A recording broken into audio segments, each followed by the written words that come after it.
Thank you, Mr. Chairman. Good evening. It's my honor this evening to present to you a little tribute to Bill Wood, the founding director of the Sorensen Institute, who passed away last fall.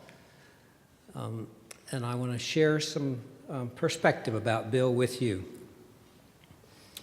Bill would, yes, he would.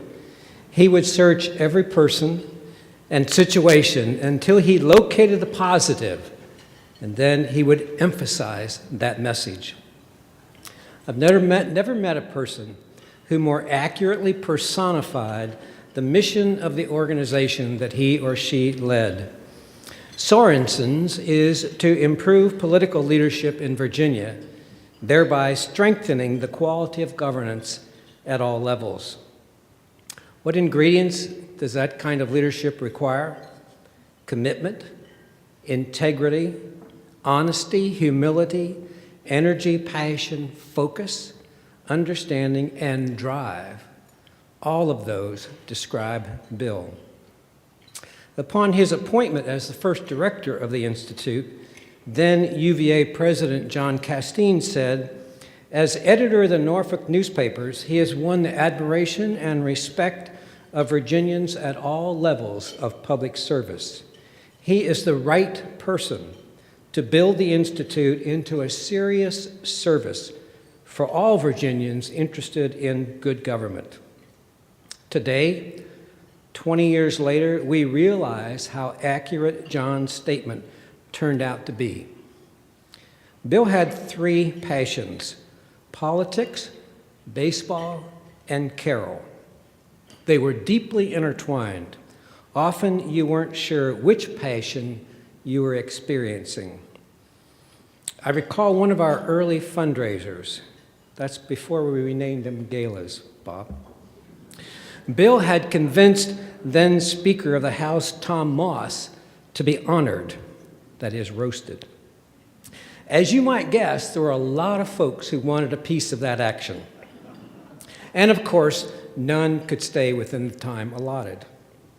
It was well after 11 o'clock when Tom got to the podium. He looked down at Bill and said, "I can't believe I've tolerated 3 hours of humiliation in order to raise money for you to teach someone how to defeat me." Bill simply looked up, shrugged as he would, and gave that oh-so-familiar choir boy grin. Speaking of humiliation, one day, Bill and I were driving to Roanoke and got into a conversation about our undergraduate experiences. "I learned humiliation at Duke." "What? Do you mean humility?" "John, no one learns to be humble at Duke." He explained, "I went to Duke on a partial baseball scholarship as a pitcher. I earned a spot in the starting rotation my freshman year. I thought I was really hot stuff. My first starting game was to be at North Carolina." Now, I need to pause a moment for those of you who may not have a great deal of baseball history. Bill grew up in New York City as a rabid Brooklyn Dodgers fan. In the late 50s, both the Dodgers and the New York Giants moved to California, leaving the city with no professional team. In 1962, an expansion team was created in the city and named the New York Mets. They were bad. I mean, really bad. The first season, they lost 120 games, and that record still stands as the worst in baseball history. No team has ever experienced more vitriolic ridicule than the New York Mets. So even though Duke was not a very good baseball team, it was Bill's proud first day. His first day in a Duke uniform, as he and his teammates took the field at Tar Heel Stadium, they were greeted with this thunderous chorus, "Let's go Mets." That's humiliation. What a fine training ground for a career of writing about and working within an arena of some huge egos. An underlying requirement for maintaining your sanity in that environment is a sense of humor and a connection with your soul. We often saw Bill's soul take charge. It came forth even in those final weeks when Carmi and Dave would make their regular visits with Bill. Bill's mind had shut down by that time, but Carmi, with her iPod, would play his favorite bebop music. It would ignite his soul.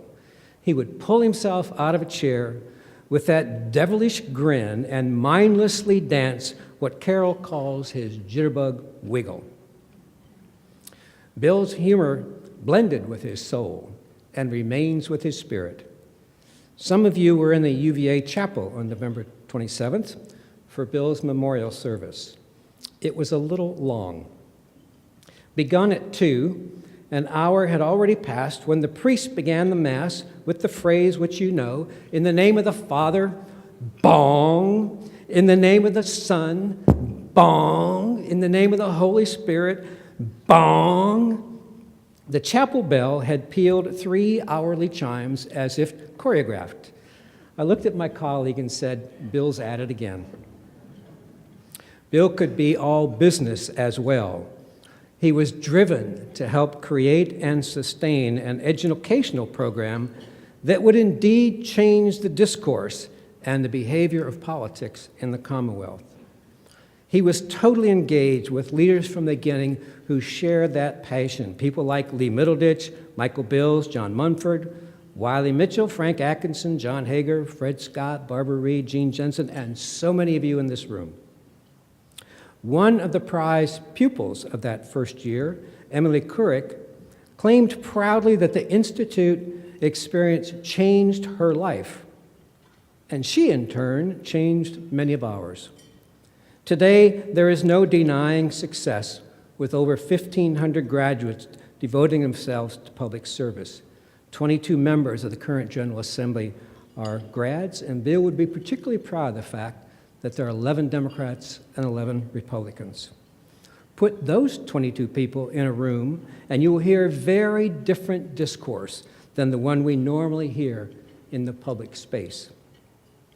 Bill was a master at creating a visual image with 1,000 words.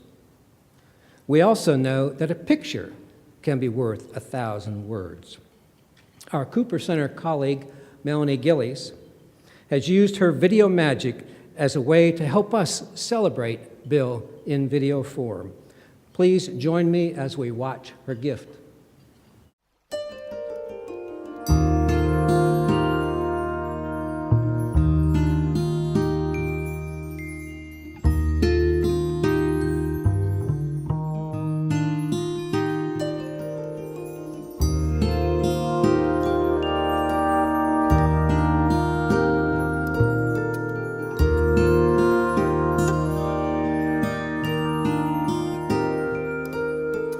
Thank you for your inspiration, for your life and love.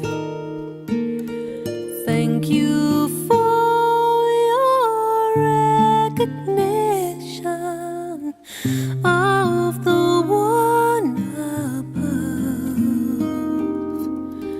Thank you for your sweet compassion, for your life of truth.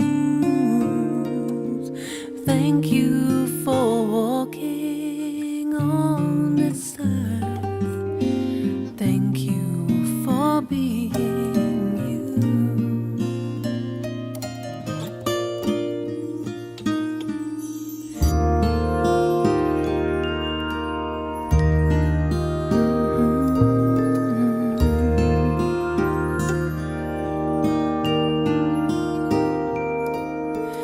Thank you for your inspiration, for your life and love. Thank you for your recognition of the one above. Thank you for your sweet compassion, for your life of truth. Thank you for walking on this earth. Thank you for being you. Oh, thank you for walking on this earth. Thank you for being you.